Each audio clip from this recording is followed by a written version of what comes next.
శ్రీమాత్రే నమః.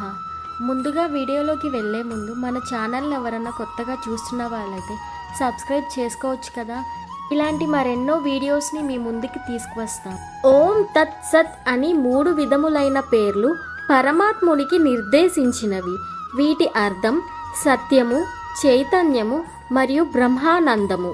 ఇవి వేదముల వలన మరియు శాస్త్రముల వలన యజ్ఞముల వలన ఆవిర్భించాయి. అన్ని సత్కార్యములు ఓం అను జపంతో మొదలవుతాయి.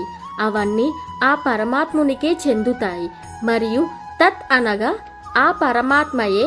ఎందుకంటే సర్వము ఆయనకి చెందినదే. అందువలన ప్రతిఫలాక్ష లేకుండా నిస్వార్థంగా అన్ని సత్కార్యములు చేయవలెను. సత్ అనగా పరమాత్మ నామము పవిత్రమైనది, ఉత్తమమైన కార్యానికి చెందుతుంది. యజ్ఞ, దాన, తపస్సులు పరమాత్మను ఉద్దేశించి నిశ్చయాత్మకంగా చేసే అవి సత్ అనబడతాయి.